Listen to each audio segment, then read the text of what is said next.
So I guess one of the reasons why the Vlogbrothers actually, had no textual communication when they did these things is so that they didn't want to talk about the things that they were going to talk about in their vlogs to each other outside of their vlogs. The Skyping with Spoon over the past couple of nights made me really, really boring because everything interesting that I wanted to say, I want to say now. So as a result, we ended up talking about the etiquette for what happens after a fireman rescues you. Like, do you tip them? We didn't know. So the first thing I wanted to talk about is the lovely irony of my job hunting.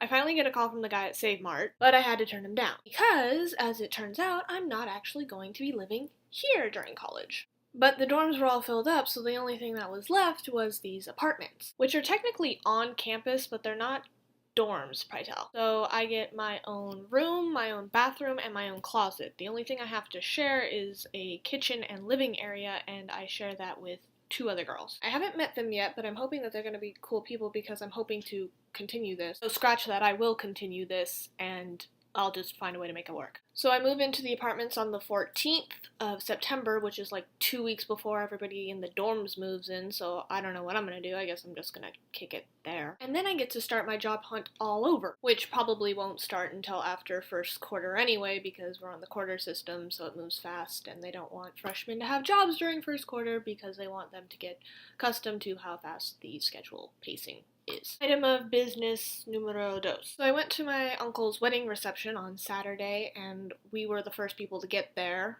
My parents and my Oma, his mom. So that was a little bit awkward, being the first people there. But then more people showed up and wine got opened. And apparently my Oma had a lot of it because she danced to Usher's Yeah. So as you might imagine, my night was absolutely made. And like every good wedding reception, there was bubbles!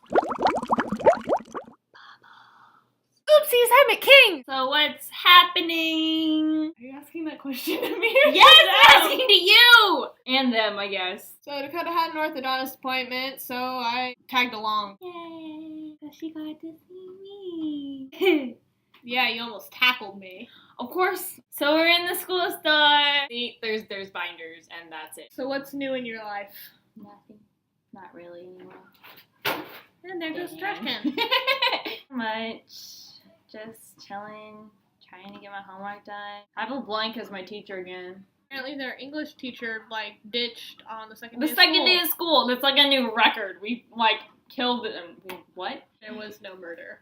I really hope my roommates are okay with this because I'm gonna do this every Monday. Monday's my day, and I actually post on my day! Unlike some people. Roger. It's cold here! No, it's not. It's just to you. I'm cold. Well, that's because I live here, and that's normal. But you're I just probably said it colder was than cold. me. What do you mean it's cold? I don't know. It's just cold in here. Out there, it's hot. Okay, ready? I'm a fishy, I'm a fisher, and fishies don't smile. and fishers don't smile. But I'm a special fishy, But I'm a special fisher, and I smile. and I smile. Smile. Oh, news! I'm a ref now for soccer. I took my test on Saturday, and I passed, and so I'm now a ref, and I get paid. It's awesome. Oh, there she goes sending her telegram to her long-distance boyfriend. Oh my god. Shut up. So I'm back at home now, and it's really late, and I'm really tired. Before I end this, I figured I'd give you an update on what I'm reading. So I finished 1,000 Splendid Suns, and I give that a 5 out of 5 because it was awesome. It just made me, really pissed off. And not because it had anything to do with the writing, just because I know that most of the things that were in that book are true. I mean, I know the characters are made up, but the values of the society are pretty spot on. So it taught me a lot about how the Soviets invaded Afghanistan, and then how they got kicked out, and then how power bounced around from warlord to warlord, and then how the US got involved after the 9/11 terrorist attacks. And I enjoyed this book more than I did The Kite Runner, which is also by the same author.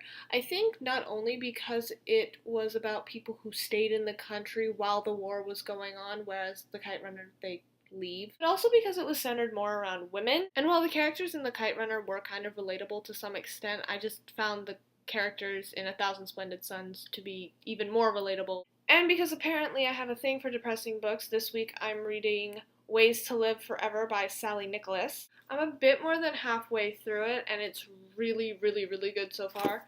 It's about a 11-year-old boy who has leukemia, and although the author is a 20-something-year-old female, I think she writes the character of the little boy really, really well.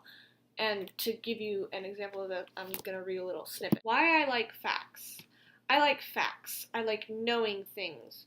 Grown-ups never understand this. You ask them something like, can I have a new bike for Christmas? And they give you a waffly answer like, why don't you see how you feel nearer Christmas? Or you might ask your doctor, how long do I have to stay in hospital? And he'll say something like, let's wait and see how you get on, which is doctor speak for, I don't know. I don't have to go to hospital ever again. Dr. Bill promised. I have to go to clinic. That's it. If I get really sick, I can stay home. That's because I'm going to die. Probably. Like, the way that she captures this essence of this little boy who, like, doesn't like the BS answers that everybody gets. He doesn't like that adults change the subject whenever the topic of his death is brought up. He's come to terms with it, but I love how she recognizes that this is his mindset, and yet the adults in the story are still struggling to grasp the fact that they're going to lose their little boy. But another cool thing about this book is, I don't remember where exactly that I got it. I got it from my mom. She doesn't remember where she got it.